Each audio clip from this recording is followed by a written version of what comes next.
Bueno, continuamos una vez más sobre los principios constitucionales. Estamos viendo el primero y más importante de los principios formales o principio de legalidad, también llamado principio de reserva de ley. Les recuerdo, como habíamos dicho al inicio del tema de los principios constitucionales, el que no hay relación de jerarquía entre los principios materiales y los principios formales. Son igualmente importantes, aunque desde el punto de vista habitual o normal del entendimiento del ser humano, lo material es más importante que lo formal. Ello no es así en materia legal, en materia jurídica. Los principios formales son igualmente importantes que los principios materiales. Y es así porque los principios formales normalmente están diseñados para dar cobertura a aspectos sustanciales, a aspectos materiales. De tal manera que disminuir la importancia de los principios formales no es coherente con el diseño de nuestra Constitución política. Decía que esos principios formales en general se identifican con lo que en algunas legislaciones se llama principio de legalidad y en otras se llama reserva de ley. El principio de legalidad consiste en que la materia tributaria necesariamente ha de estar regulada por una ley de carácter formal. Esto es, aprobada por el órgano legislativo que la Constitución señala para la aprobación de las leyes. Dicho de manera negativa, la materia tributaria no puede estar en normas de menor rango que la ley. Como mínimo tiene que estar en una ley aprobada en Costa Rica por la Asamblea Legislativa. Eso es así en el artículo 121, inciso 13 de la Constitución Política, que señala que entre las funciones de la Asamblea Legislativa está establecer los tributos y contribuciones nacionales y autorizar los municipales. Esos dos verbos, establecer o crear, para la primera parte, tributos nacionales o contribuciones nacionales, tiene una diferencia evidente con el segundo verbo, autorizar los municipales. El resto de la presentación que tienen a la vista básicamente se referirá a esos, a qué quieren decir esos verbos y qué consecuencias tienen el que haya un principio de legalidad en nuestra Constitución política.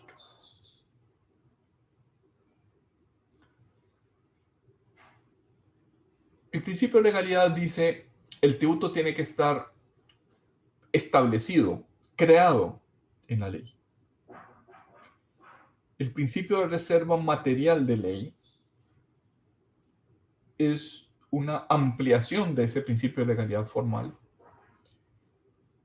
y su afirmación básica es que algunos contenidos esenciales tienen que estar en la ley, no solo la creación del tributo, sino que algunos contenidos esenciales tienen que estar en la ley con posibilidad de completarse por normas infralegales. Ejemplo, se puede crear impuesto sobre la renta por ley, no se puede crear por reglamento. No se puede crear por instrumento de menor rango que la ley.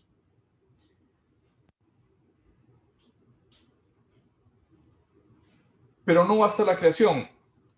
Hay algunos elementos esenciales del tributo que están reservados a la ley. La base imponible, la definición de contribuyentes, las tarifas, las exenciones, las sanciones por no cumplir con lo dispuesto en la ley. Esos elementos esenciales están listados en el artículo 5 del Código de Normas y Procedimientos Tributarios. Dicho en otras palabras, no basta la creación, sino que además los elementos esenciales, quién es el contribuyente, los elementos esenciales cuantitativos, cuál es la base y cuál es la tarifa, cuáles son las sanciones, cuáles son los intereses, cuáles son los recargos, tienen que estar en una norma de carácter al menos legal. Podría ser un tratado internacional o podría estar en la propia constitución política, como es el caso del artículo 73 de la constitución política respecto a las contribuciones de seguridad social.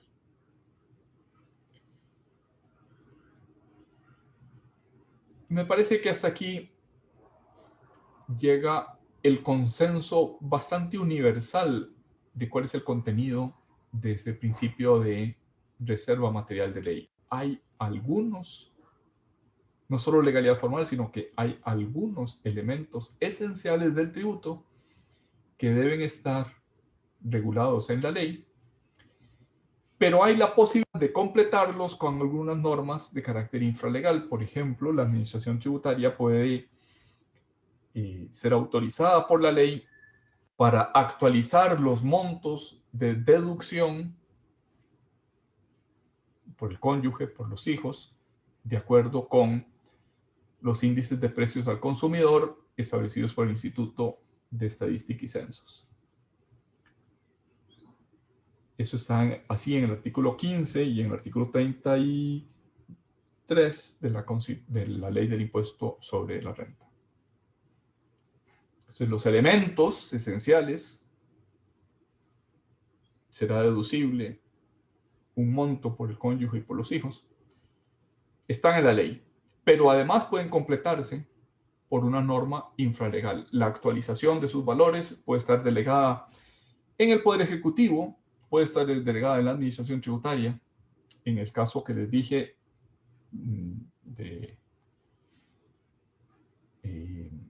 deducciones por el cónyuge y por los hijos, dije que es la Administración, pero en realidad es el propio Poder Ejecutivo con un decreto que prepara la Administración. Incluso todavía hay una tercera posición que dice que los elementos básicos del derecho formal tienen que estar en la ley para garantizar el derecho de defensa. Nuestra sala constitucional ha dicho que los actos, que los procedimientos de gravamen tienen que estar establecidos en la ley. No basta que la ley los autorice genéricamente, los procedimientos, las normas procesales, sino que lo básico de ese derecho formal o procesal también tiene que estar en la ley. Y que esa es la única manera de garantizar el derecho de defensa. Esta última consecuencia, o sea, ya no solo legalidad formal debe estar establecido en la ley, ya no solo reserva material de ley, los elementos esenciales del tienen que estar en una norma de rango legal, sino también que las normas procesales, las normas de derecho procesal formal tienen que estar en la ley, al menos en sus elementos básicos para garantizar el derecho de defensa. Llevemos esto a algunos casos prácticos.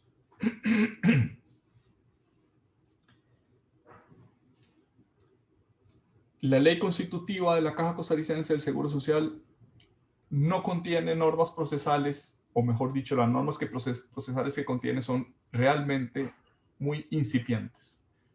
Por ejemplo, dice que el recurso de apelación lo conoce el gerente financiero de la Caja.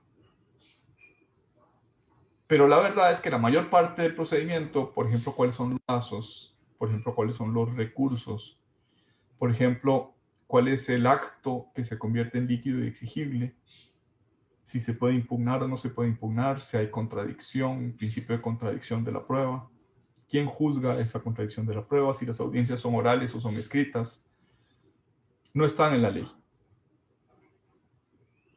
están en un reglamento. Un reglamento que dice que el plazo para impugnar un traslado de cargos es de 10 días y que el plazo para interponer recurso de revocatoria o de apelación es de 5 días. ¿Por qué 5 y no 10? ¿O por qué 5 para las contribuciones de seguridad social y no 30 como es para el impuesto sobre la renta? Pues parece un abuso del reglamento el que esos elementos de derecho formal, de derecho, aquí estamos utilizando formal como equivalente a procesal, esté en un reglamento y no en la ley. La Sala Constitucional ha dicho que los actos de gravamen, los procedimientos para imponer actos de gravamen, y se entiende por gravamen los tributarios, pero también las sanciones, tienen que estar en la ley, no pueden estar en una normativa de rango inferior a la ley. Por tanto, la doctrina ha dicho el principio de reserva de ley no solo es para el tributo, sino también para garantizar el derecho de defensa. Decíamos que cuáles son los elementos esenciales del tributo.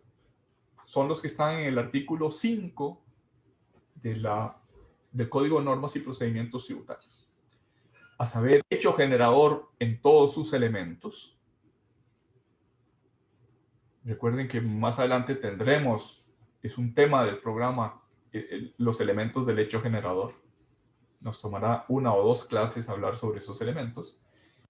Pero para lo que interesa esta clase, el hecho generador y sus elementos tienen que estar en la ley. Dice el artículo 5, las exenciones y los beneficios fiscales, aquí se me fue una S. Los elementos de cuantificación, a saber, la base imponible, el tipo, tienen que estar en la ley. Los sujetos pasivos, el contribuyente, los agentes de retención y percepción, los responsables, la solidaridad debe estar establecida en la ley. No lo dice taxativamente la norma, el artículo 5 del Código de Normas y Procedimientos Tributarios, pero parecería que los principales deberes formales tienen que estar en la ley, si bien la ley los establece y algunos elementos pueden delegarse en el reglamento. Por ejemplo, la ley puede decir, es obligatorio declarar impuestos de la renta una vez al año, eso tendría que estar en la ley. Es obligatorio usar el formulario que diseñe la administración tributaria, que lo ponga impreso hasta hace muy poco, o en línea, como es la generalidad de los formularios tributarios. El formulario es obligatorio. Pues bien,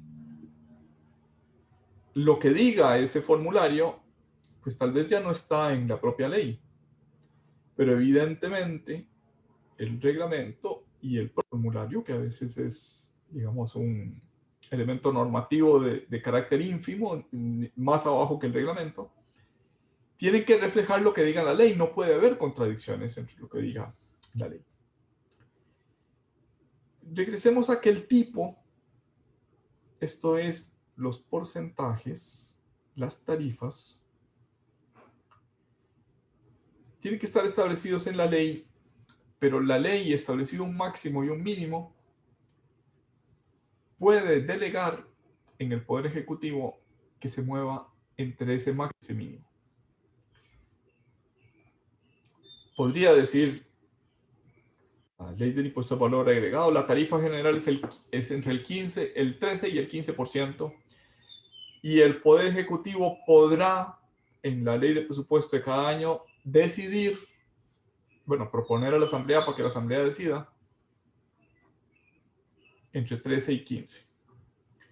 O bien podría decir la ley, no obstante lo que decida la Asamblea respecto a la ley de presupuesto, el Ejecutivo podrá, por decreto ejecutivo, variar entre el 13 y el 15.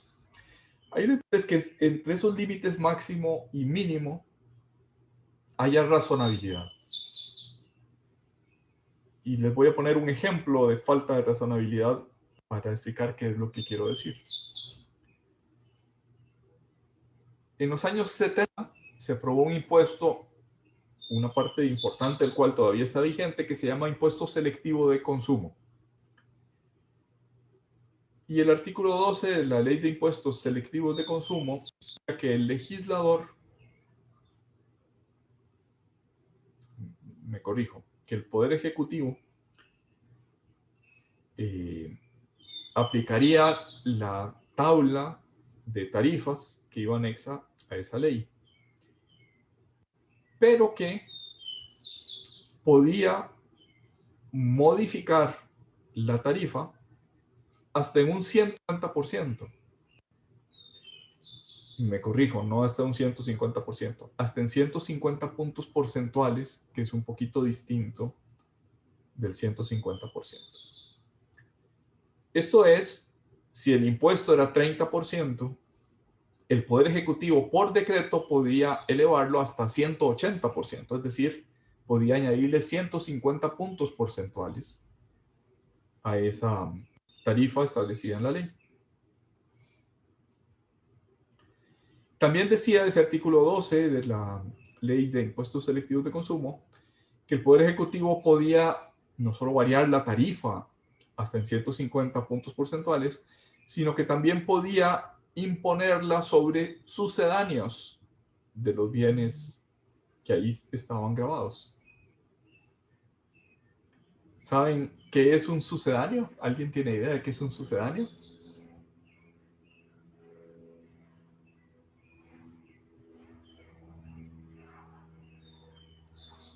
¿Alguno de los alumnos sabe qué cosa es un sucedáneo? No, profe, no realmente. No, profe. Bueno, un sucedáneo es un producto que hace las veces de otro aunque no sea idéntico. Por ejemplo, la leche de soya es un sucedáneo de la leche de vaca o de cabra. O la margarina es un sucedáneo de la mantequilla.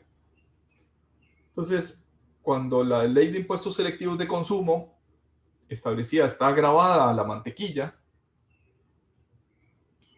el Poder Ejecutivo podía grabar los sucedáneos, podía grabar la margarina, podía grabar, qué sé yo, la mantequilla de cacao o la mantequilla de maní.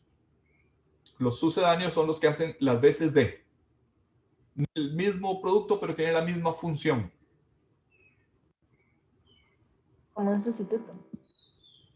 ¿Perdón? Como un sustituto. Otra vez, disculpe que no le escuché. Como un sustituto. Sí, perdón. Ahora sí le escuché, disculpas. Como un sustituto, en efecto. Como la Splenda respecto del azúcar. Bueno, la leche de soya respecto de la leche tradicional o de vaca o de cabra, etc. La leche producida por un mamífero. Entonces, la ley de impuestos selectivos de consumo decía dos opciones. Se podrá aumentar la tarifa, aumentar o disminuir hasta en 150 puntos porcentuales. Y en segundo lugar, se podría imponer sobre sucedáneos sin necesidad de la Asamblea Legislativa, sino que era el propio Poder Ejecutivo el que mediante un decreto podía establecer los sucedáneos.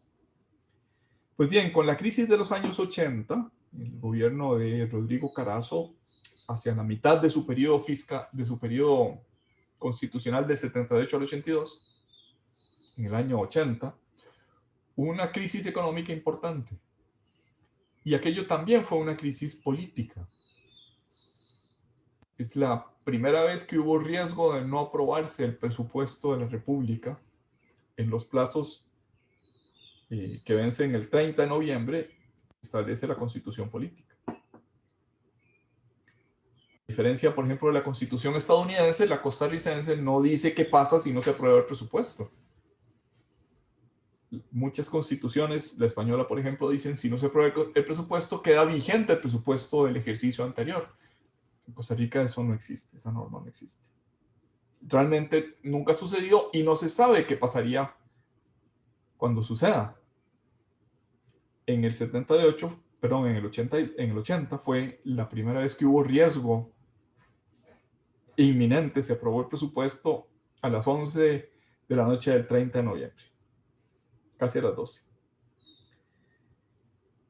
Pues bien, como en esa crisis económica el gobierno necesitaba desesperadamente ingresos fiscales y la Asamblea había dejado de responder a las autoridades que estaban en el Poder Ejecutivo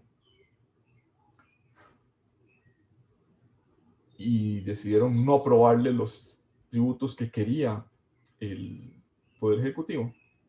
El Poder Ejecutivo, haciendo uso de la autorización del artículo 12 de la Ley de Impuestos Selectivos de Consumo, primero estableció tarifas altísimas. Dijéramos, automóviles que estaban grabadas su importación al 30% pasaron abruptamente al 180%. Y en segundo lugar, se pusieron impuestos selectivos de consumo con la excusa de que eran sucedáneos a los electrodomésticos. Como eran sucedáneos del trabajo manual, se pusieron a todos los artículos y se pusieron a 2/3 del arancel. El arancel es una lista inmensa, larguísima, en la cual están todos los bienes que pueden pasar por la aduana. Eso es el arancel. 2/3 del arancel, por decreto ejecutivo, fueron incluidos en el impuesto selectivo de consumo, con la afirmación de que eran sucedáneos. No eran sucedáneos de nada, eran simplemente que el Estado estaba desesperado por obtener ingresos frescos para salir de la crisis económica del año 80. Esa violación al principio de legalidad o al principio de reserva de ley fue denunciada ante la Corte Plena. No existía la Sala Constitucional. El contralor de legalidad era la Corte Plena. Y el entonces llamado recurso de inconstitucionalidad, para que fuera eficaz, debía ser declarado por 12 de los 15 magistrados, que era la suma de los magistrados de la sala primera, segunda y tercera. Repito, no había sala constitucional. No había sala cuarta.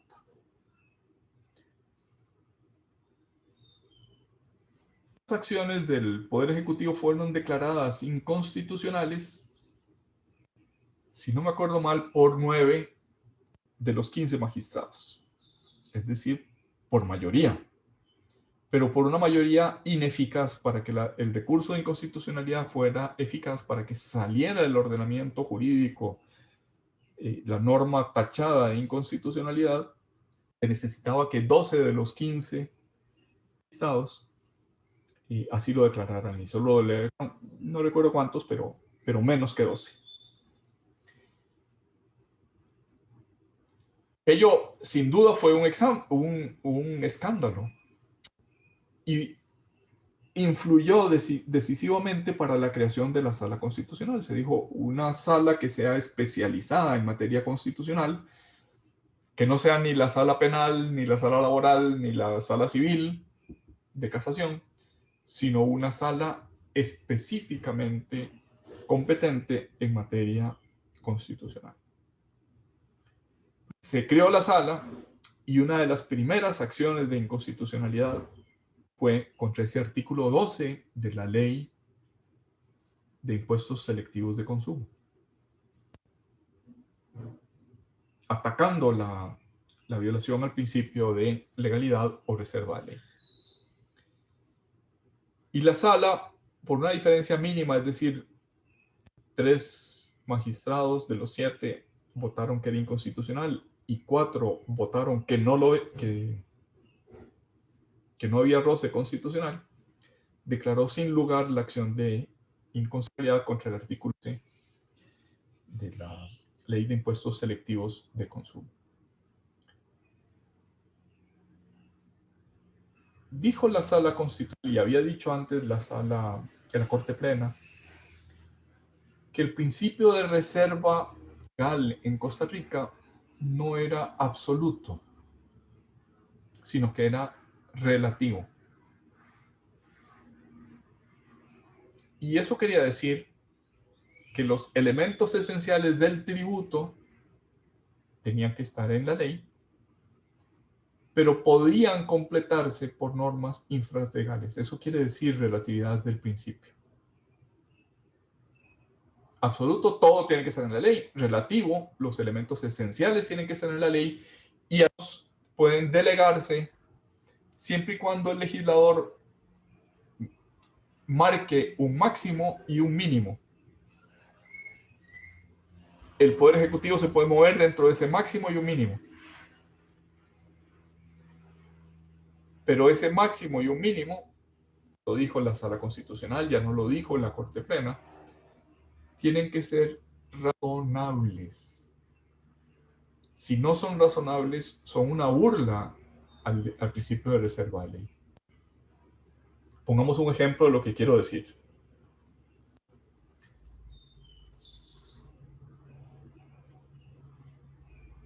Yo le pregunto a alguno de los alumnos, ¿usted cuánto mide de estatura? Y puede decir, bueno, yo mido entre 1,70 y 1,5. Razonable, responde razonablemente a la pregunta. Pero si me contesta, yo mido entre 1,20 m y 2 metros, la verdad es que no tengo ninguna información nueva. Realmente no sé cuánto mide. Ni siquiera tengo una idea aproximada de cuánto mide. Es decir, cuando el artículo 12 del impuesto selectivo de consumo autorizaba a aumentar hasta en 150 puntos porcentuales, en realidad lo que hacía era delegar una potestad de la Asamblea Legislativa en el Ejecutivo. Pongámoslo en contraste las discusiones para subir el impuesto al valor agregado de 13 a 15 puntos. Eso sucedió al inicio del gobierno de Rafael Ángel Calderón. Seguíamos en crisis económica y el gobierno propuso: súbanme el impuesto general sobre las ventas de 13 a 15%.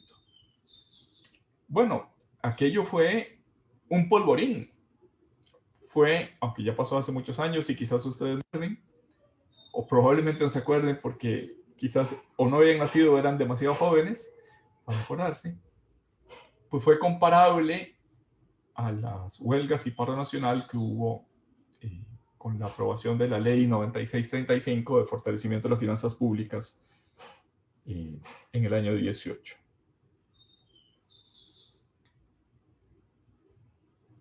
O sea, hubo huelgas, hubo paralización,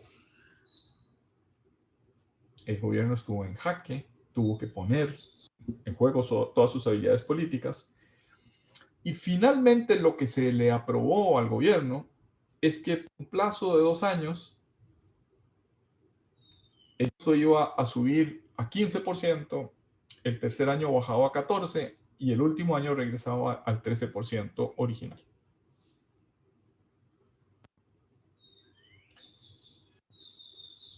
Comparemos esa tesitura del impuesto general sobre las ventas, vemos que en el impuesto de selectivo consumo, el Estado podía por sí mismo elevar hasta 150 puntos porcentuales. Por subir 2 puntos porcentuales en el impuesto general sobre las ventas, se paralizó el país, hubo crisis política. Para moverse en 150 puntos porcentuales, no necesitaba ir a la Asamblea. Y recuerden que el impuesto selectivo consumo gravaba 2/3 del arancel, es decir, prácticamente 3/4 partes de los bienes que se consumían en el país tenían ambos impuestos de ventas y selectivo consumo.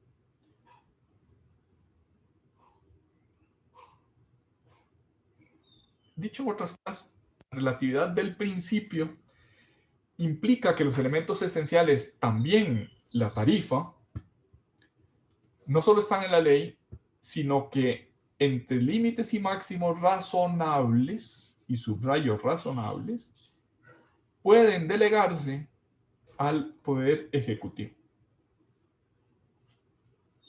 Si ese límite mínimo y máximo no es razonable, en el fondo es vaciar de contenido el principio de reserva de ley. Y el principio de reserva de ley tiene que ver con que se aspira políticamente a la autoimposición. Lo que decían los ingleses, no taxation without representation. Lo que decían los colonos americanos ingleses, ese principio no solo se refiere al parlamento inglés, sino que se refiere también materialmente a que los colonos estemos representados en ese parlamento. No puede haber impuestos sin representación, no puede haber impuestos sin que nuestros representantes lo aprueben. Si el Poder Ejecutivo puede moverse de 0 a 150%, ahí no hay representación, no hay autoimposición.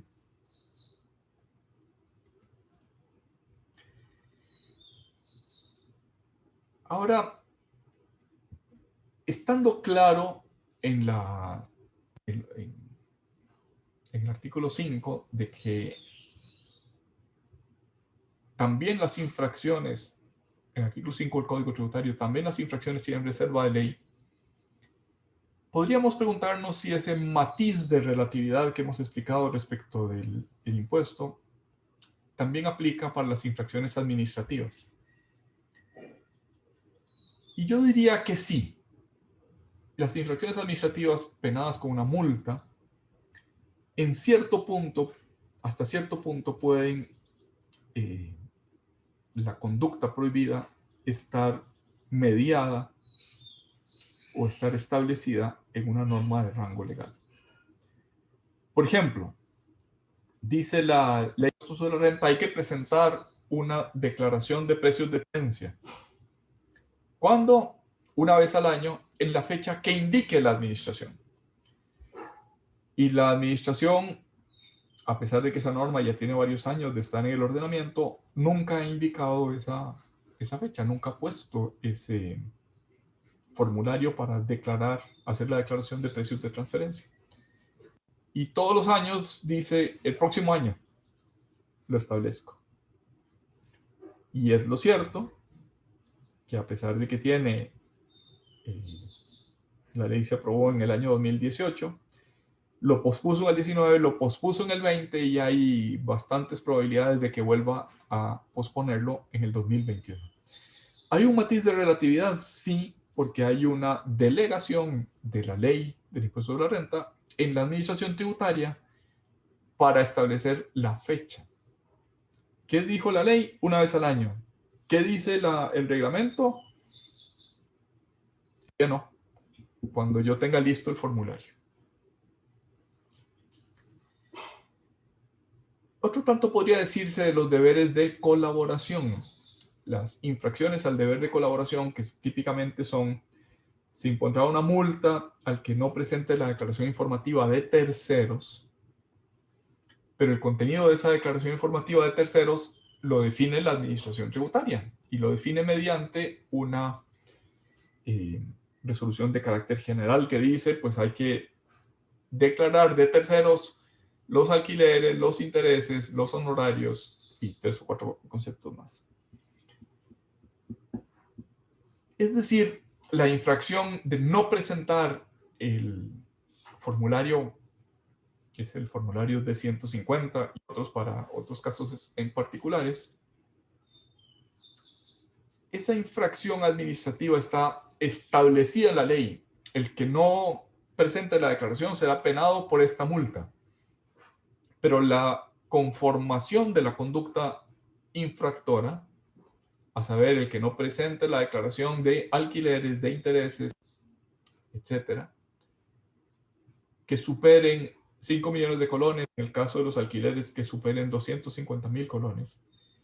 Esos límites y ese establecimiento de cuándo hay obligación de declarar ser delegados en la administración. Esto es, si se admite en Costa Rica, o por lo menos esa es la praxis, si en que haya sido impugnada de inconstitucionalidad, se admite que las infracciones administrativas tengan un cierto matiz de relatividad. Esto es que no todo esté en la ley. Hay reserva de ley, pero no absoluta, sino que hay la posibilidad de completar normas infraccionales con normas de carácter de carácter.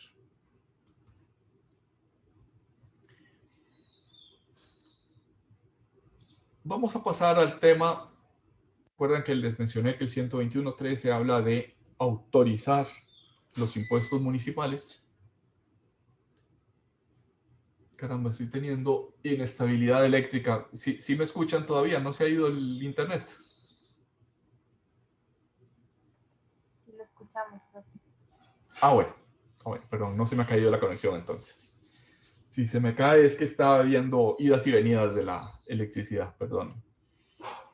Les decía que el 121, inciso 13, tiene dos verbos. El verbo establecer, con el significado de crear los impuestos y contribuciones nacionales, y un segundo verbo, autorizar los municipales. Esto tiene que ver con el principio de reserva de ley.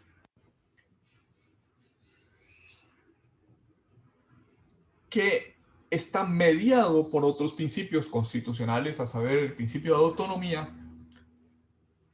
de las municipalidades y un cierto principio no explícito, pero que sí pareciera propio de la Constitución política, de coordinación.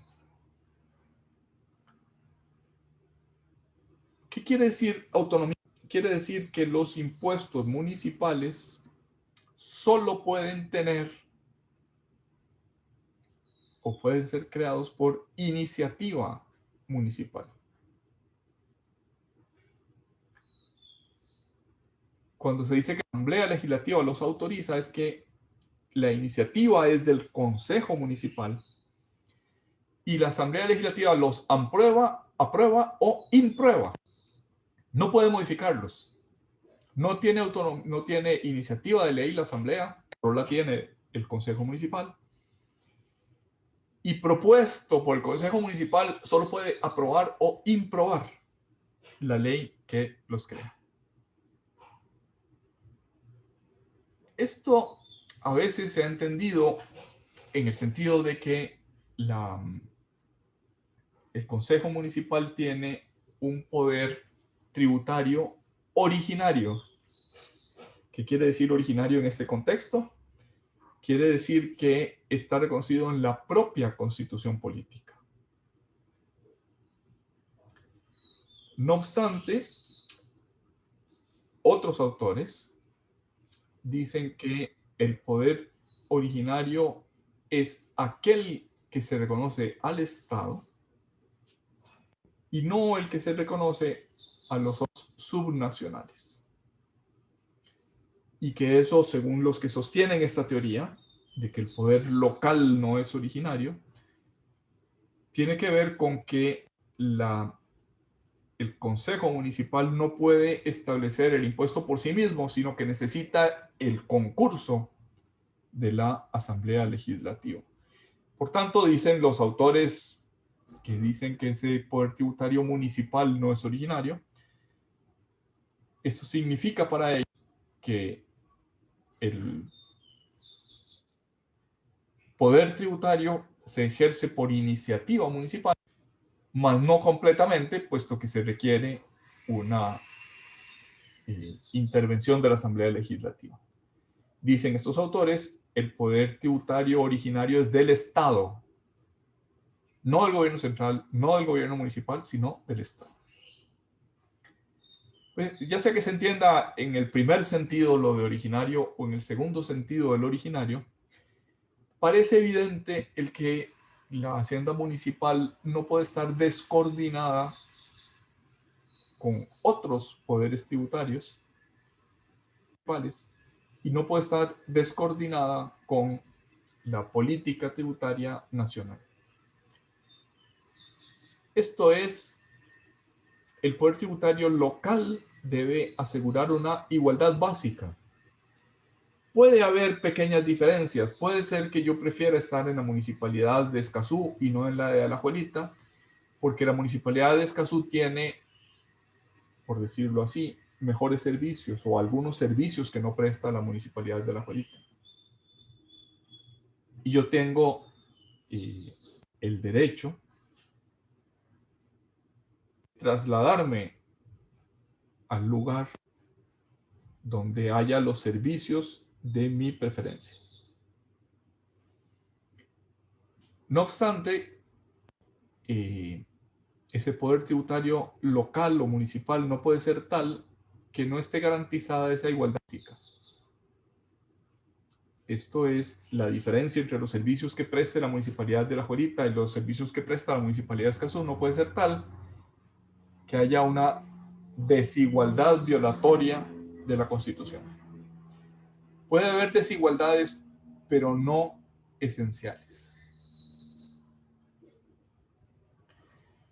También exige la coordinación el que no puede haber gravamen de riquezas externas al ente municipal. Esto es, la municipalidad de Alajuelita no puede gravar riquezas que estén domiciliadas o asentadas en otro cantón, en el cantón de Escazú. Ni el de Escazú en el de Santana, ni el de Santana en, no sé, en alguno de los cantones de la provincia de Alajuela.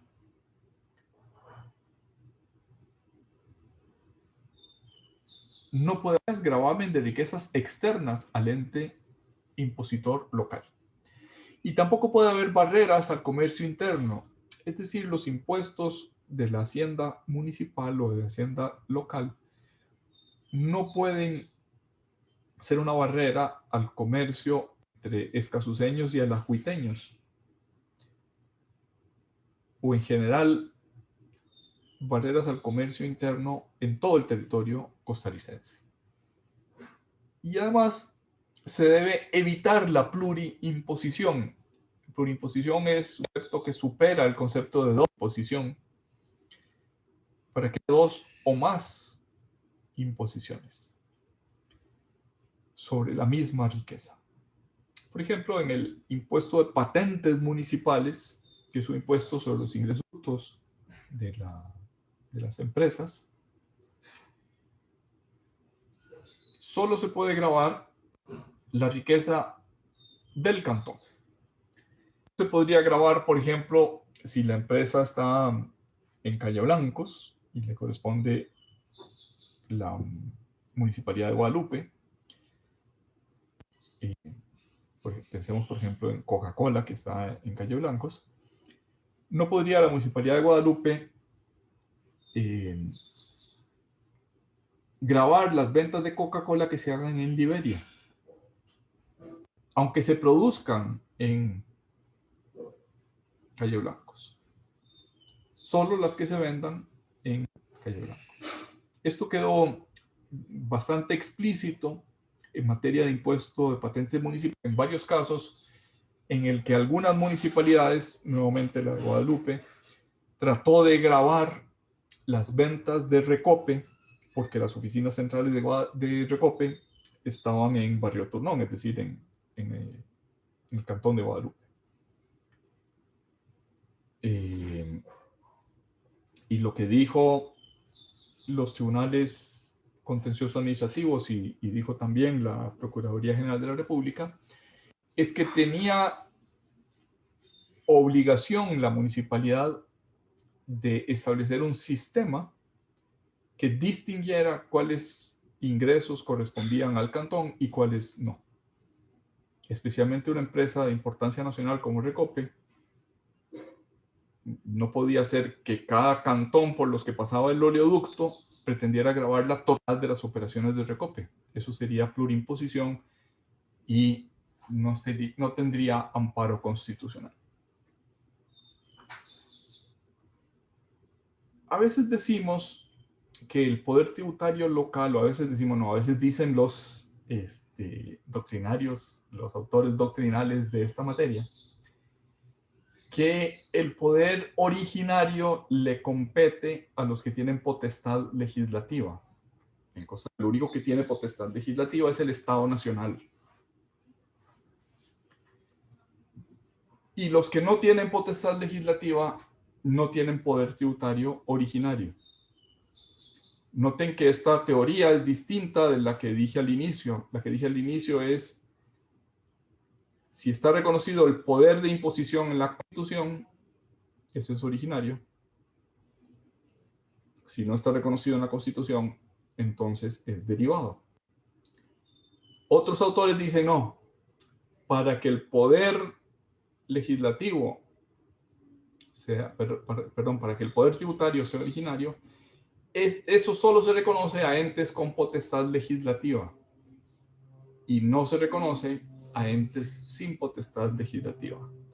Recuerden ustedes que en los gobiernos federales, en los países de distribución federal, los estados tienen potestad legislativa. Por tanto, las provincias en Argentina, las comunidades autónomas en España, los estados federales en Estados Unidos o en Alemania, tendrían poder tributario originario. Y en cambio no lo tendrían las municipalidades, de acuerdo con esta teoría. Ahora, parece importante distinguir entre tributos previos y tributos cedidos. Ojo que esto es típica pregunta de examen. Los tributos propios son aquellos en los que la iniciativa municipal es necesaria. Es decir, los que siguen el procedimiento legislativo del segundo párrafo del artículo 121, inciso 13 de la Constitución Política. Ya no crear, sino autorizar. Ese procedimiento es necesario para conciliar la autonomía municipal, la iniciativa del Consejo Municipal, con la reserva de ley. Solo la Asamblea puede emitir normas de carácter legal. Esos tributos, los que siguen ese procedimiento, podemos llamarlos, con terminología tomada de España, porque eso no está en Costa Rica, tributos propios.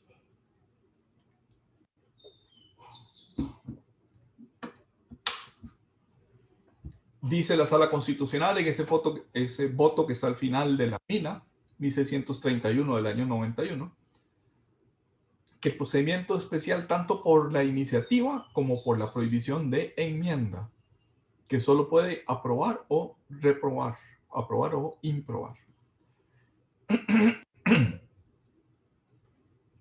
Eso que ha establecido la Sala Constitucional no deja bien resuelto si la legislación ordinaria, por ejemplo el Código Municipal, puede acotar y establecer límites a los tributos propios de los municipios. Esto es, podría decir el Código Municipal, los impuestos de patentes municipales no pueden exceder el 3% de los ingresos brutos. Y esa decisión, que la toma no los municipios, sino la Asamblea Legislativa, podría estar en una norma de carácter nacional. ¿Por qué debería ser así? Pues porque no faltará algún loco que quiera establecer unos impuestos municipales excesivos. Y porque tiene que haber principios de coordinación y de solidaridad entre todos los habitantes del territorio nacional.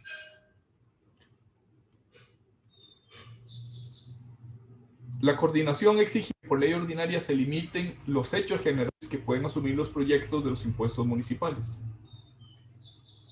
Esto es que los impuestos de iniciativa municipal no pueden invadir hechos generadores que, por decirlo así, ya están tomados por impuestos nacionales. Pero no podría una municipalidad tener la iniciativa de crear un impuesto sobre la renta local o escasuseño, por decirlo de alguna manera. ¿Por qué? Porque ese desecho generador, la imposición sobre la renta, ya está ocupado por el impuesto nacional sobre la renta. También forma parte de esa coordinación el que haya reglas que impidan que el municipio sujete elementos patrimoniales situados, rendimientos originados o gastos realizados fuera del municipio. O bien, reglas que impidan que los tributos municipales supongan un obstáculo a la libre circulación de bienes, mercancías, servicios y capitales. Desde ese punto de vista, el impuesto que grava a favor de las municipalidades de Orotina y de Punta Arenas, todos los bienes que pasen por los puertos de Punta Arenas y de Caldera, parece ser que es inconstitucional. Esto es, que no cumple con esos principios de coordinación. Si el poder tributario fuera, perdón, el poder tributario municipal fuera originario, el Código Municipal sería inconstitucional, puesto que no estaría creado por el procedimiento del segundo párrafo del 121.13.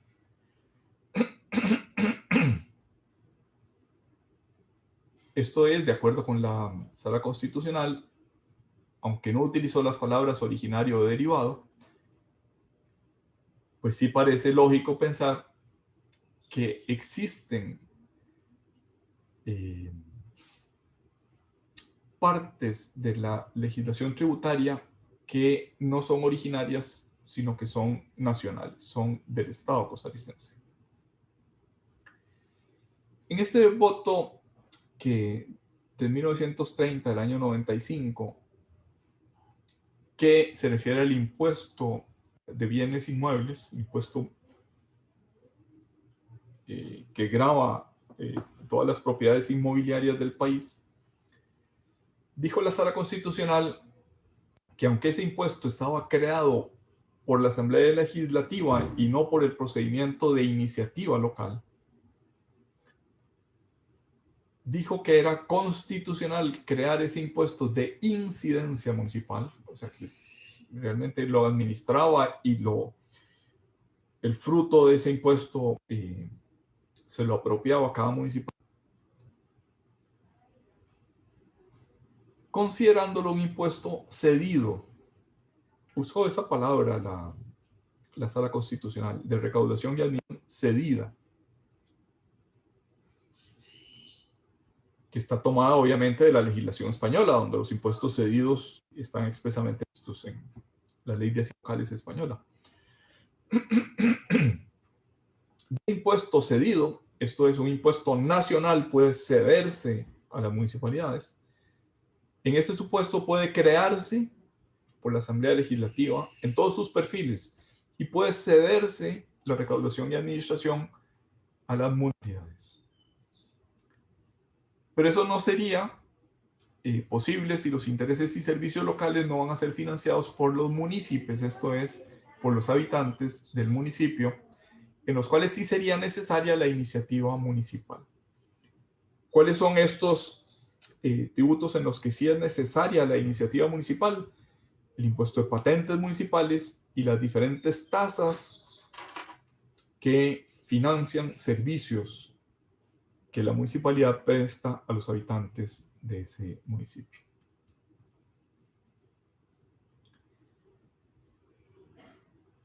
Esto distinción entre impuestos cedidos e impuestos nacionales, por llamarlos de alguna manera, todo en 1930, no llegó a decirlo la Sala Constitucional. La Sala solo dijo lo que aparece en esta filmina. Pero desde el punto de vista de la teoría, se diría que el impuesto de bienes inmuebles salva el escollo del poder tributario local, en la medida en que los sujetos pasivos no necesariamente son vecinos del cantón, no necesariamente residen en el cantón. Yo puedo tener una propiedad, qué sé yo, en Liberia, mejor dicho, puedo tener una propiedad en la playa y el cantón de Santa Cruz, que es donde está la playa, me puede cobrar el impuesto de inmuebles, pero yo no soy vecino de ese cantón, sino que yo vivo en San José. El voto aclaratorio es poco aclaratorio, no aclara si el Estado puede incidir o no en la regulación de los tributos propios. Es decir, si el Estado puede establecer algún tipo de límites en los impuestos en los que los sujetos pasivos son los municipios, los habitantes del municipio, y su destino, los servicios municipales. No dice. En otros países donde se ha planteado esto, sin duda se dice que sí puede el Estado incidir en esa regulación, estableciendo máximos, estableciendo mínimos, estableciendo principios generales de coordinación. Ahora, ni los máximos, ni los mínimos, ni la coordinación pueden ser tales que vacíen de contenido la autonomía municipal. ¿Qué cuestiones están sin resolver? Si el poder tributario es originario, los municipios pueden proponer tributos que no están establecidos previamente en la ley ordinaria en sus rasgos generales. Iniciativa municipal. Si el poder es derivado, los tributos propios solo pueden ser propuestos si en forma previa la ley ordinaria los ha creado en sus elementos básicos. Como por ejemplo, sucede en el caso del impuesto de patentes, cuyos elementos básicos están en el Código Municipal. No está claro si estamos hablando, hablando de poder originario o poder derivado, porque hay elementos de uno y de otro en estas cuestiones sin resolver de esta asamblea. Otra cuestión sin resolver. La modalidad típica de los tributos propios, establecida por el tributo especial del 121, autorizar impuestos de iniciativa municipal, coexiste con un procedimiento ordinario en que el Consejo puede integrar elementos cuantitativos del impuesto. En la primera versión del impuesto de bienes al valor agregado, la del año 95, se establecía que la tarifa del impuesto de bienes inmuebles podía ir de 0,19% a 0,25% sobre el valor del inmueble y que eso lo decidía el Consejo. Entonces ahí hay una cuestión que no está clara sobre si es tributario original o tributario derivado. ¿A quién compete esa potestad? Al Consejo. La ley se lo atribuye al Consejo, pero debe llevarlo a una aprobación ulterior de la Asamblea o no.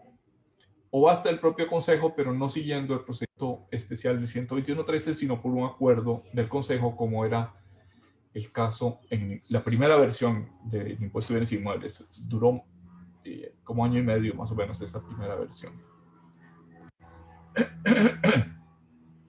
Ahora, si el poder tributario es derivado, o sea, si el poder tributario de las municipalidades es derivado,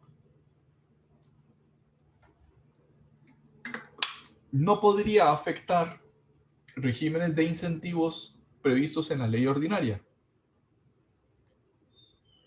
En concreto, para ponerle nombres y apellidos, si el poder de las municipalidades no es originario, sino no puede la iniciativa municipal crear impuestos que afecten, en concreto, el régimen de zonas francas.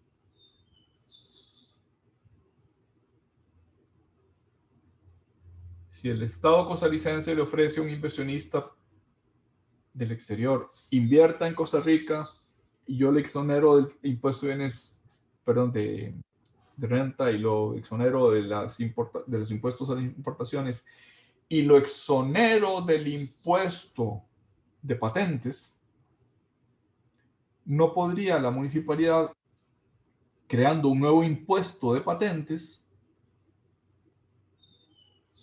gravar a las empresas que están en régimen de zona franca. Si el poder tributario fuera original, sí podría.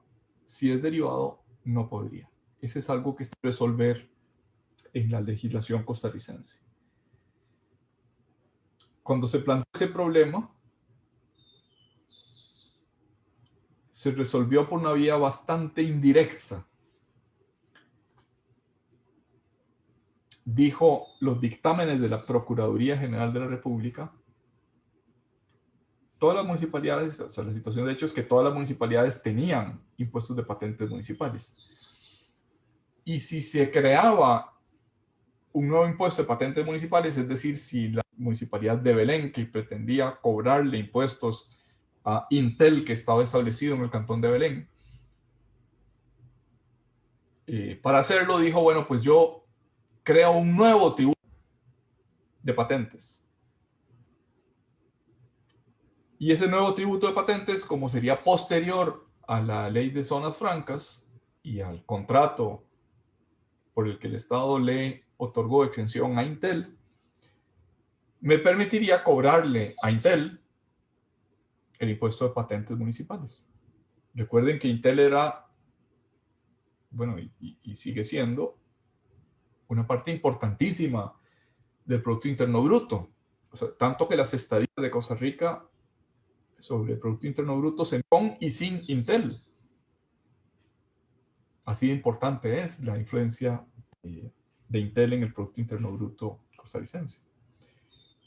Por tanto, la municipalidad de Belén se frotaba las manos diciendo, bueno, pues creo un nuevo tributo de patentes y como es posterior a la ley de zonas francas, le puedo cobrar a Intel sobre sus ingresos brutos.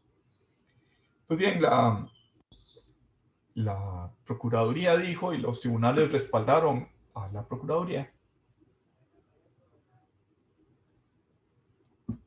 que un nuevo tributo es únicamente aquel que en sus elementos esenciales es nuevo. No el tributo aprobado por una nueva ley, no el tributo que tenía la misma base imponible y elementos cuantitativos muy similares, que simplemente se aprobó en fraude de ley para poder cobrarles tributos a Intel. En otras palabras, el tributario local, si es derivado, no podría afectar incentivos nacionales. De nuevo, eso no está claro en nuestro sistema. Parece una exigencia del principio de coordinación, pero no está claro en la Constitución Política Nacional. Y eso que dijo la Procuraduría, pues aunque jurídicamente se sostiene, pues no resuelve la cuestión de si el poder es originario o derivado.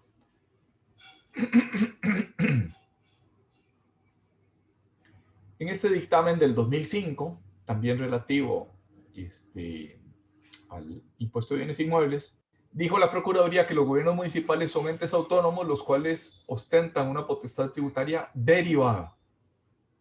Hay una opinión en ese dictamen de la Procuraduría diciendo que es derivada, pero salvo esa afirmación, no desarrolló en forma alguna las implicaciones de esa afirmación. En cambio, en la opinión jurídica, recordarán ustedes que los documentos que emite la Procuraduría son de dos clases, dictámenes y opiniones. Los dictámenes son vinculantes para el órgano que le consulta a la Procuraduría, las opiniones no lo son.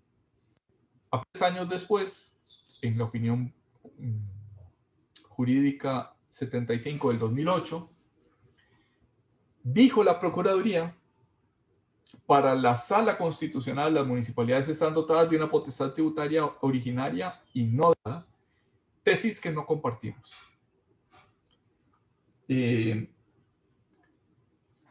parecería que al afirmar que no comparte la tesis de la sala, está reafirmando que sigue pensando que la potestad municipal es derivada. Ahora, estos elementos que hemos dicho se pretendieron introducir a la Sala Constitucional con el expediente legislativo 14.038. Ya ese expediente no se aprobó y además ya no tiene posibilidades de ser aprobado. Pero simplemente señalar que el nuevo ejercicio de autonomía, la reforma del 121.13, decía que las municipalidades pueden establecer sus impuestos dentro de un marco general establecido por una ley aprobada por mayoría calificada. Con eso se salvaba la autonomía municipal y el principio de reserva de ley.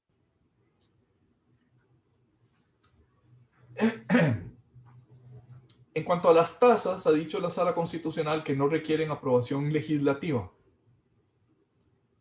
Esto es, el Código Municipal crea las tasas y el Consejo aprueba cada tasa en concreto. El Consejo Municipal.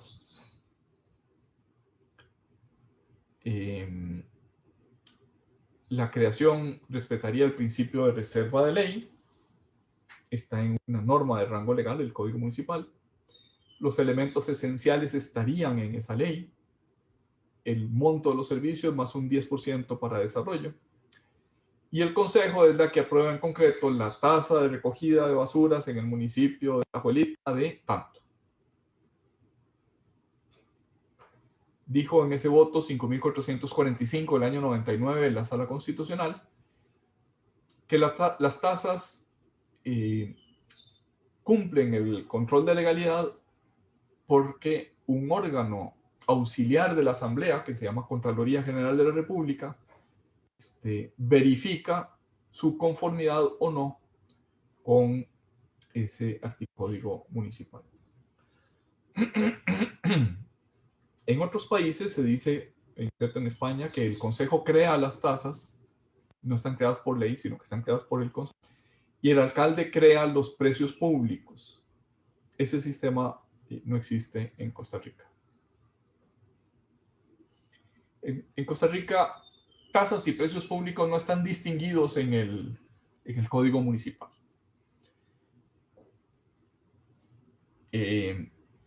Mientras que implícitamente el artículo 4, según vimos, el artículo 4 del Código Municipal sí tiene un criterio implícito de distinción.